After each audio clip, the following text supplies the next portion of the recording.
Con respecto a la cumbre de la OTAN que se está desarrollando en Madrid y las informaciones que está produciendo en torno al conflicto de Ucrania, en el que la OTAN está totalmente involucrada desde el minuto cero y desde antes incluso de que se declarara este conflicto a finales de febrero. Eh, a finales de mayo, a finales del mes pasado, en el foro de Davos, en el que participó el secretario general de la OTAN, también el presidente de Ucrania, donde los rusos ya no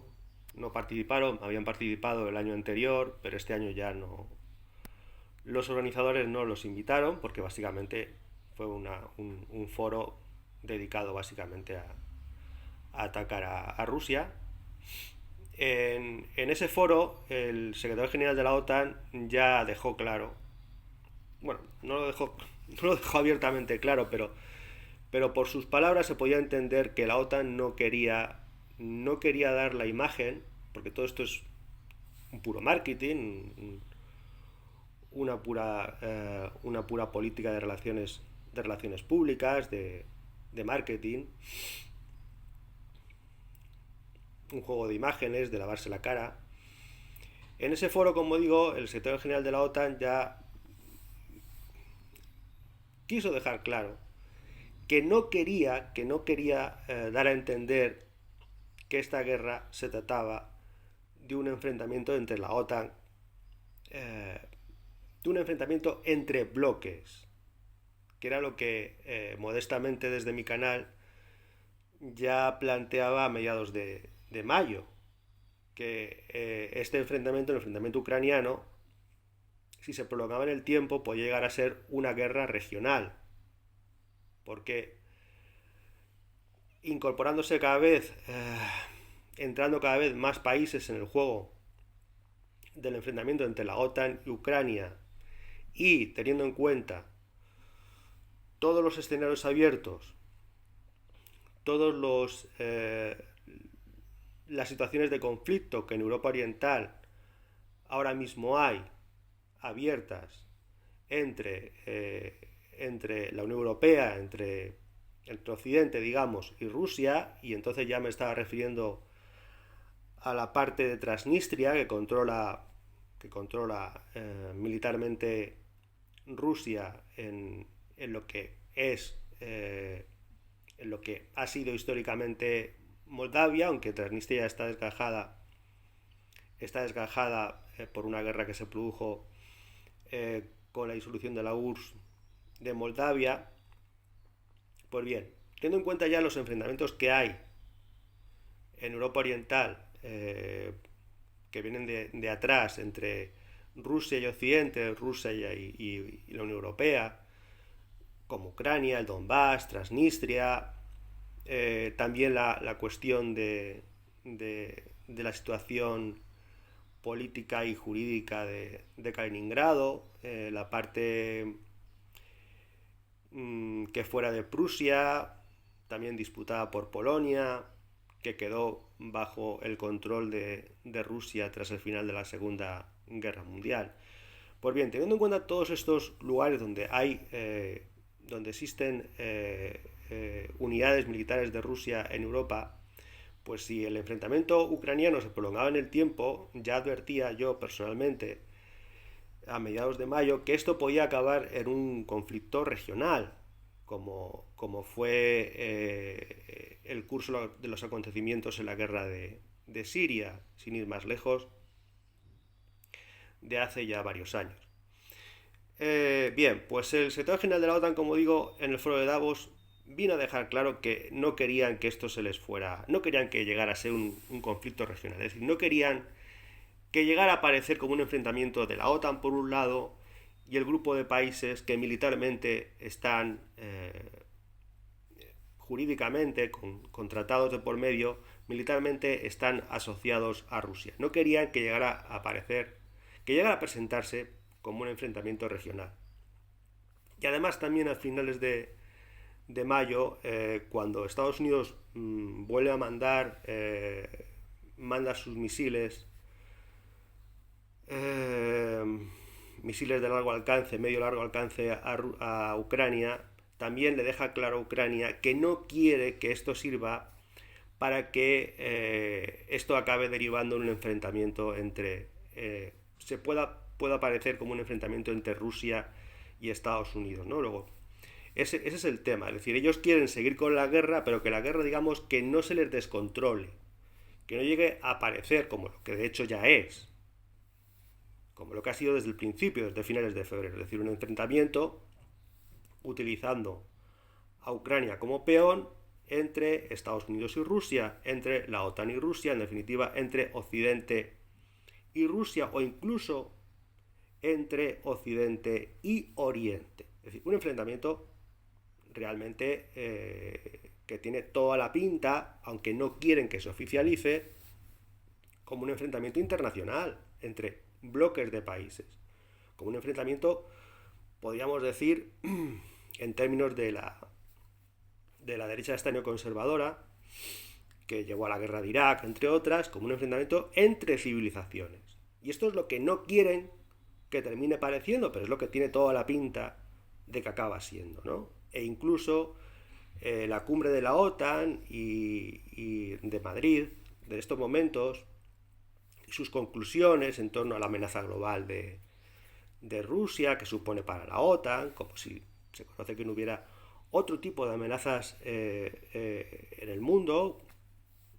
sin ir más lejos, la ola de atentados terroristas que hemos tenido estos años de atrás en Europa, que precisamente no ha venido de Rusia, más bien ha venido de otros países. No voy a dar nombres, pero más bien ha venido de otros países, no exactamente de Rusia, más bien Rusia ha sido la víctima de esos atentados, de esa ola de atentados terroristas. Pero como digo, en esa nueva definición estratégica de amenazas, en la que la OTAN incluye a Rusia, también está incluyendo a China, aunque de una manera velada. Todo esto es un juego diplomático de espejos, un juego diplomático de sombras, donde no se quieren dejar las cosas claras, pero se está insinuando ya por dónde quiere ir la OTAN en su desarrollo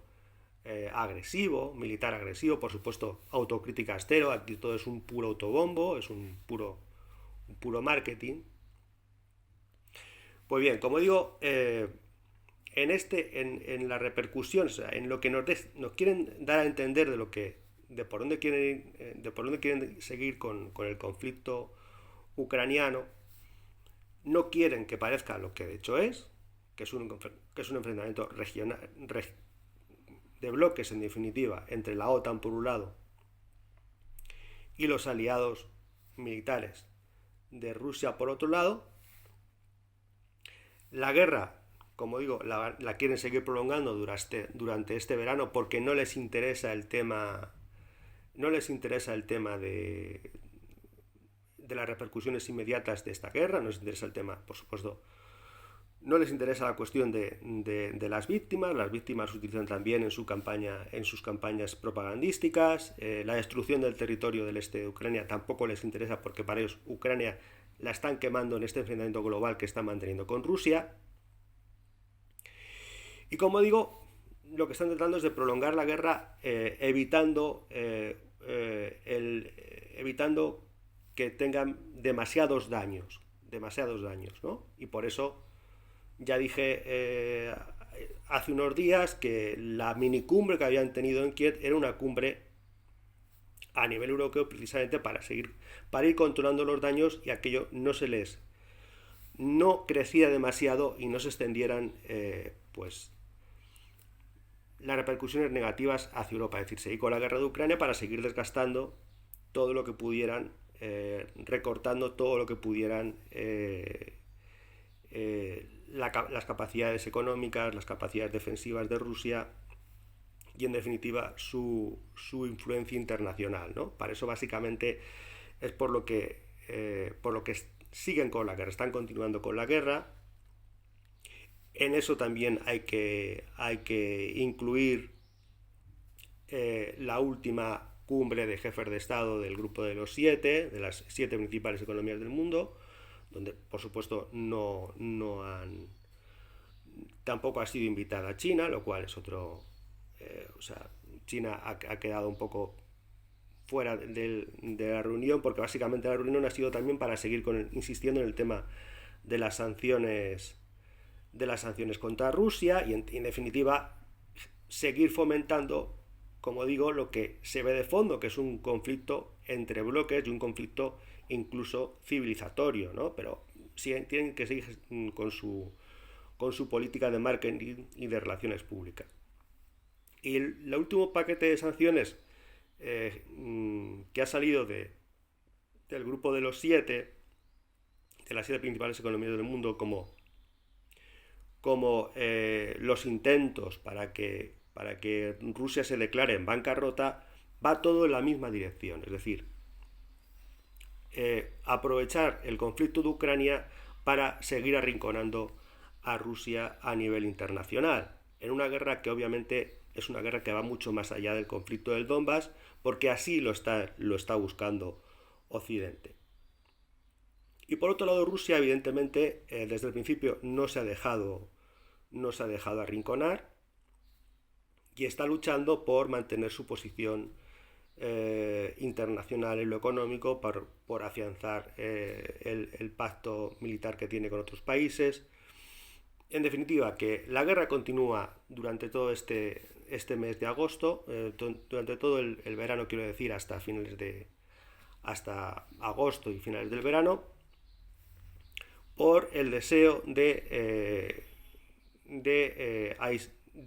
hacer todo el daño que puedan a Rusia, aunque desde el punto de vista militar la guerra en sí en Ucrania está más que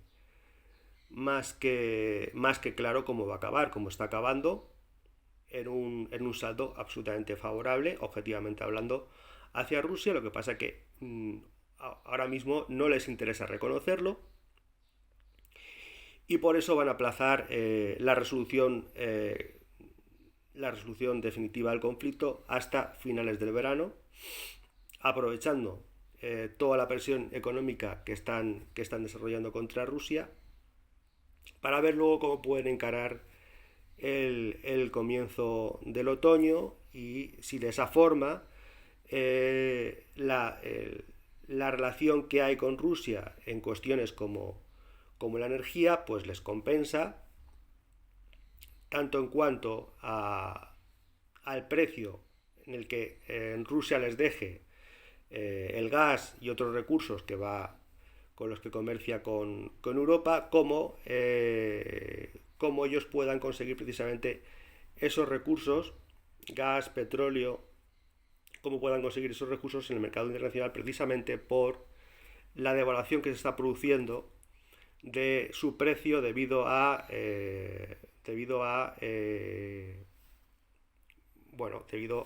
al abaratamiento que obligatoriamente Rusia tiene que producir de esos recursos si quiere comercializarlos en peores condiciones en el mercado internacional. En definitiva, la guerra, objetivamente, desde el plano militar, es favorable para Rusia. Occidente no quiere reconocerlo, por eso quiere aplazar la guerra hasta finales de agosto, finales de verano, para supuestamente llegar a unas condiciones, tanto Ucrania por un lado como Occidente por otro, unas condiciones más favorables para la negociación con Rusia, tanto en el plano político-militar en cuanto a el estatus final del este de Ucrania, como a los precios de los recursos energéticos que necesita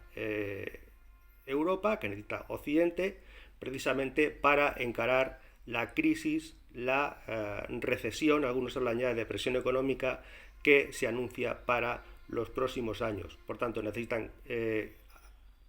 sacar a Rusia como competidor económico internacional, y por otro lado ya están planteando que también quieren influir en lo político y en lo económico para para producir también, o intentar producir, otro cambio de régimen en China. Esto ya no es una guerra local, esto ya no es un conflicto entre dos países, es un conflicto internacional que tiene ya visos de ser un conflicto de bloques y un conflicto incluso de civilizaciones, aunque Occidente trata por todos los medios que para la opinión pública no aparezca así, pero es un conflicto, como digo, internacional a largo plazo y que realmente tiene toda la pinta de ser una guerra mundial con diferentes aspectos de los países involucrados en esta guerra mundial.